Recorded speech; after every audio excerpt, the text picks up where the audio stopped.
You want to know what modern day dating has done to me? Let me just give you a quick example. There's a guy that's been texting me, and yesterday he didn't text me back much, which for me is totally fine. I genuinely just forget to text people back, and I didn't realize that he hadn't texted me yesterday. But he texted me this morning, and he was like, sorry, I was under the weather. I was like in and out of sleep yesterday, but I'm feeling a lot better today. Like, what are you doing today? Blah, blah, blah, blah. My initial reaction, no, you weren't. No, you weren't sick. So don't use that excuse. Just tell me you were with another girl. That's fine. I don't care. Just be honest. Like, you weren't sick. Why is that my first reaction? Why is my initial reaction like, no, you weren't? You're lying. Just tell me you were another girl. Why is that my initial reaction? And that, people, is what modern day dating has done to me. I have trust issues out the wazoo. And I don't know what to do about that. And it's not looking good. Who hurt you? Well there, Queen, I'm glad that you asked. You want to know why your first reaction when a guy tells you that he was under the weather and didn't text you is that no, you weren't, you were with another girl? That's real simple for me to fill in the blanks there. You say that modern dating is doing this to you? No, wrong. You know who's doing this to you? You're doing it to yourself. The reason you don't trust guys who tell you that is because you're always choosing the bad boys. You're always choosing a player. The reason you always default that the guy that you're talking to is with another woman is because you're always going for the guy who has multiple options. You're going for Mr. Hot. But don't feel bad. You're not alone. That's like 80% of the women out there. But Queen, your biggest problem isn't these players. Your biggest problem is that when you finally meet Mr. Average, who is not going to play around, who isn't going to screw around with the women, you default to, oh no, this has got to be another player, because your choice selection is bottom of the barrel. You're never going for Mr. Right. You're always going for Mr. Rock My World. It's a you problem, honey. But that's okay. The life of a single mom is a promising one for you. I'm not saying that you're a single mom, but statistically speaking, that is quite possible now, isn't it? Hi, my name's Francesca and I'm going on 50 first dates and this is date number 23. So, welcome back. This is going to be date number 23 and I actually am super duper excited for this date. This is basically a part 2 from my speed dating event with Cheeky. I just feel like in those 5 minutes that we got at that speed dating, like, we just got on so well. He is 29, I believe. Is he a surveyor? I think he's a surveyor, but it's in construction and it's to do with buildings and he basically just goes around and surveys buildings. I think it's called a surveyor. He is from, let's get this right, is he New Zealand or is he Australian? I'm pretty sure he's from New Zealand. We are meeting to just go for some quite casual drinks in a pub. I've been thinking about it all day, can't wipe the smile off my face, sort of excited. I've just got dressed because I didn't have anything on my bottoms when I was doing that makeup, but I will show you what I'm wearing. I'm wearing this top, got these jeans on, so I would have wanted to wear my pink shoes. I think that the colour would have just been fun, but it is raining, so instead of them, I'm just going to wear my black ones. That is the look, and I will catch you in the loo.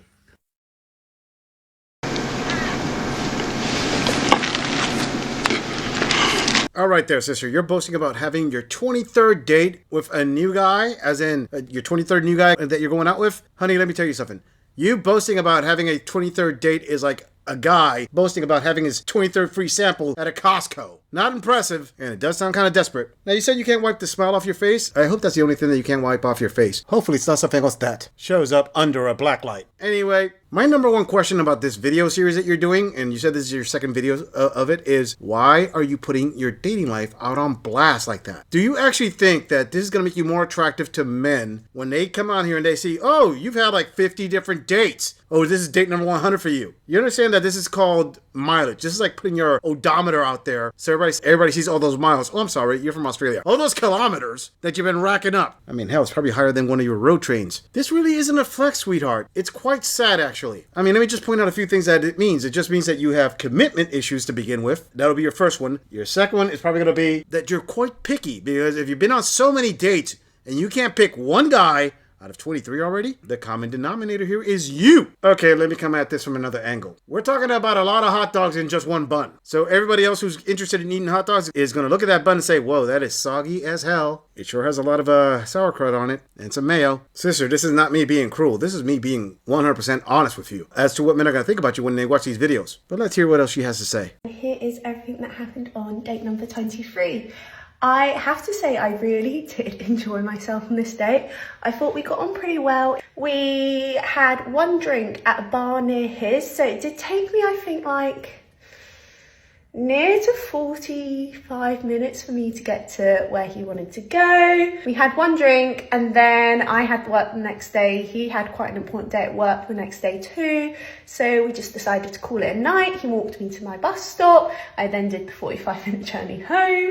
But as we was walking to the bus stop, we was talking about going on a second date and he was like, yeah, it would be so nice. We'll go to a pub near you because we went to a pub near me this time. So we'll go to one near you. But literally the day before he went, I don't think it'll be right if we meet. I just don't see this going anywhere.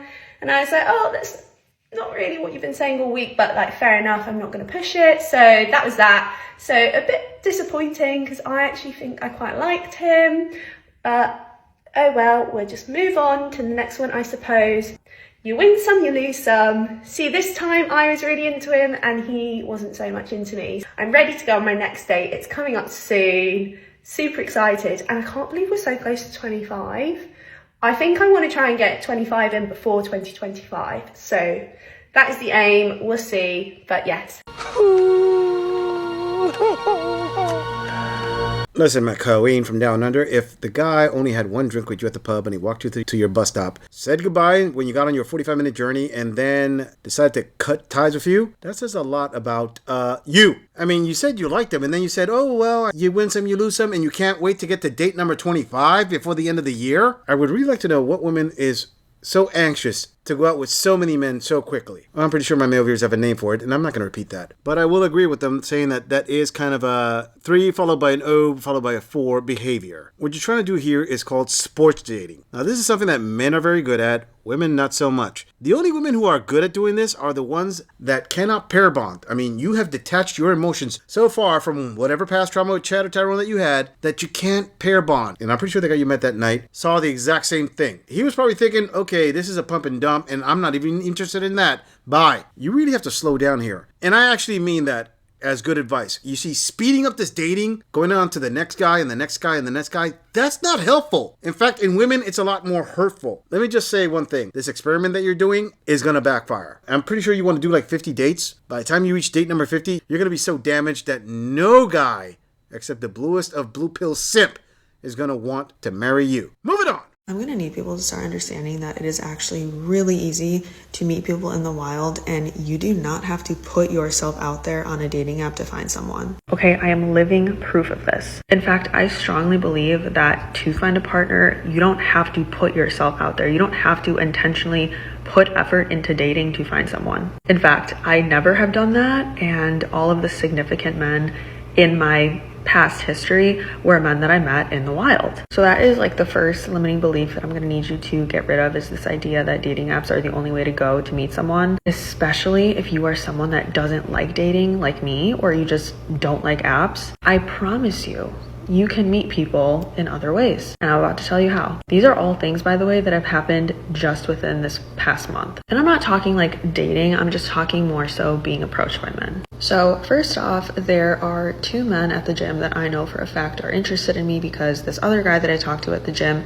has come up to me and told me that these 2 specific men have asked him about me. And honestly, just based off of that alone, I know for a fact there are probably several other men at the gym who have noticed me and are interested in me. They're probably just too afraid to say anything. Then the other day I was at the airport. I had just gotten through TSA, and the officer that was looking through my backpack, I always have to get my backpack checked because I carry juice boxes more than 3 ounces. Anyways, this officer, instead of like letting me walk away, he was like, so where are you going? Like, what do you do? Are you from here? Just asking me all these questions, which like, in my opinion, that was him like kind of hitting on me. And I literally saw him like kind of carefully looking around, making sure nobody was watching this conversation happen, because he should have been working. Like, he knew he should have been doing things, but instead he was talking to me. The chat was great.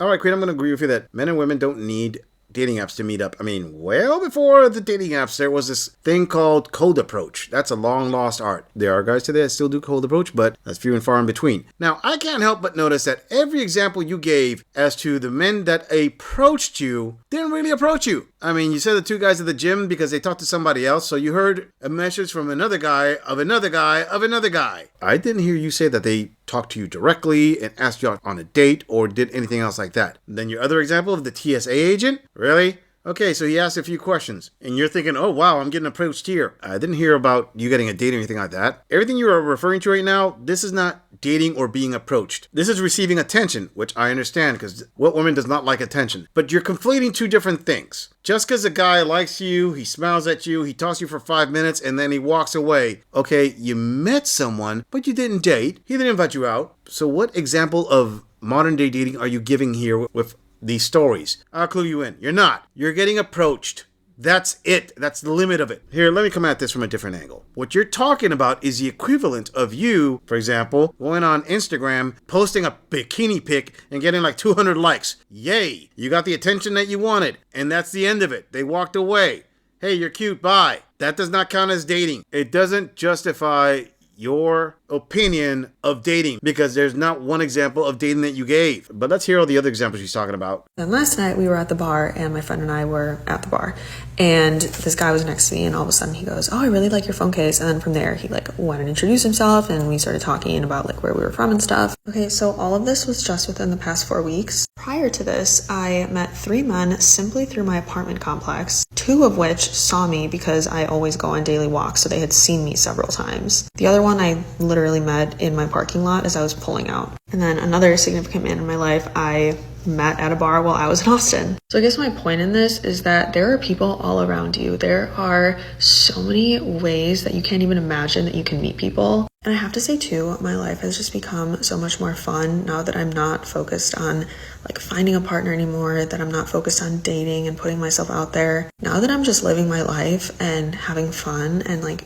truly embodying happiness, I feel like I have just become a magnet. And it's not even on purpose. Like, I'm being so honest. Like, it's not that I'm like doing anything on purpose. I'm not trying to brag here. Like, I'm just trying to show that when you are living your life and you're just like focused on yourself and your happiness, people are going to be attracted to that. So if you're someone like me and you hate dating apps, you don't want to necessarily like actively date to find someone, you don't have to. And I hate that there's this narrative saying that that's the only way to meet someone, because it's definitely not. So please do not do things that you don't want to do because other people gaslight you into doing it or make you feel guilty that you don't like doing it. Because I always fell into that trap. I would download dating apps without even wanting to. And then I was like, why am I doing this? Just do what feels best for you. And I promise you, everything is going to play out perfectly. Him, her, bodies. Okay, she gave multiple examples of going out to bars and meeting guys. Yeah, that's kind of like the most traditional, oldest way to meet a man. Now, are you going to meet your future husband there? Doubtful. You'll meet Mr. Tonight or Mr. This Week. Now, she also mentioned that she met several guys that live in her apartment complex or around her apartment complex and that she could date them too. Wrong. Never ever date anyone from your own apartment complex. That never really works out in the long term. Sure, it's fun, it's exciting, it's convenient. Hey, check it out. It's only an elevator ride and a couple doors down and boom, instant date. Yeah, what happens when that doesn't work out in the long term? Now you have to see a person who you used to date. They're going to see you. You're going to be in each other's business when they have new relationships. That's not going to be fun. Now, she said that she's no longer into dating, but she's living her life and having fun. Okay, I can almost assure you that most of my male viewers in the comments will translate that to, yeah, living your best life, as in racking up mileage. Now, who am I to criticize? I'm not. I'm just observing what would be said. I personally would think that if she means what she says, as in she doesn't like dating, she doesn't like the entire dating process, then why don't you just find the one guy that you want to be with and get into a serious relationship with him? There's no dating involved. And you're both committed. Oh, that's right. Keywords. You're living your best life. So my question to you there, Colleen, if you don't like dating like you claim, how is it that you find it convenient to meet all of these guys for quote unquote conversations and having fun? It's almost like a double standard now, isn't it? Question there, Queen. When you're done having fun, how do you expect your future Mr. Right to take you serious. When fun can be interpreted as, you already were with 50 dudes, I'm just gonna be number 51. Now that's a lot of damage! I'm just saying, if you enjoy this audit, click on the video in the end screen for more content. If you would like to support the channel, please follow the link in the description to donate to our beer fund, or like, subscribe, and share this video on other social media platforms. If you agree or disagree with anything about this audit, please let us know in the comments. I'm gonna leave this audit right here. I'll see all of you in the next episode.